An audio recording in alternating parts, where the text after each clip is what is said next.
नमस्कार मित्रांनो, आज आपण वडील आणि मुलाचे वय 5-2 आहे. 10 वर्षांनी त्यांचे गुणोत्तर 7-4 होईल. तर वडिलांचे वय किती? तर त्यांनी वडिलांचं आजचं वय विचारलंय. तर आपण ते इथे सोप्या पद्धतीने काढणार आहोत. तर बघा, त्याने काय दिलंय, वडिलांचे आणि मुलाचे गुणोत्तर 5-2 आहे. तर आपण वडिलांचे वय हे 5x, वडिलांचे वय हे 5x मानू. तर मुलाचे वय हे 2x मानू. तर त्याने पुढे आपल्याला काय 10 वर्षांनी त्यांच्या वयाचे गुणोत्तर 7-4 होईल. तर आपण इथे काय करणार? देअरफोर 5x अधिक 10 वर्षांनी दिलेला आहे म्हणून 5x अधिक 10.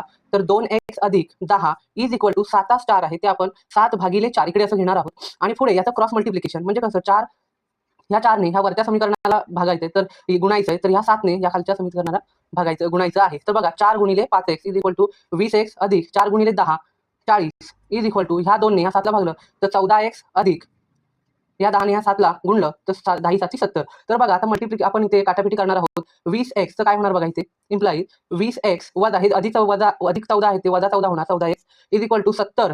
इथे हे अधिक 40 आहे, ते इथे वजा 40 होणार. मग बघा काय होणार, 20x वजा 14x is equal to 6x is equal to 70 वजा 40 इज इक्वल टू 30 होणार. 70 मधून 40 गेले तर 30 राहिले. तर पुढे बघा काय होणार आहे, 6x इज इक्वल टू 30 म्हणून x इज इक्वल टू 30/6. तर x इज इक्वल टू 5. तर बघा, x ची किंमत आलेली आहे 5. तर वडिलांचं आजचं वय त्यांनी विचारलंय आपल्याला. तर इथे आपण काय घेतलंय बघा, त्यांचं आजचं वय 5x आणि 2x असं घेतलेलं आहे. तर ह्या x ने वडिलांचे वय इज इक्वल टू 5x. मग ही x ची किंमत 5 आहे. तर आपण इथे 5x इज इक्वल टू 5 गुणिले x ची किंमत 5 इज इक्वल टू 25. तर वडिलांचे वय किती आलं, 25. त्याचप्रमाणे मुलाचे वय काढताना इज इक्वल टू 2x आहे. तर इज इक्वल टू 2 गुणिले 5 x च्या जागी 5 इज इक्वल टू 10.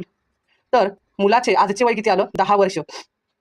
आजचे वय 10 वर्ष. तर त्यांनी सांगितलंय 10 वर्षांनी त्यांचं वय किती होणार, 7-4 होईल. तर 10 ह्याच्यात 10 ऍड करायचे. तर 10 वर्षांनी किती होईल विचारलं तर 25 अधिक 10. तर इथे त्यांचं वय कसं होणार, वडिलांचं वय 25 आहे. तर 25 अधिक 10 इज इक्वल टू 35 होईल वडिलांचे वय.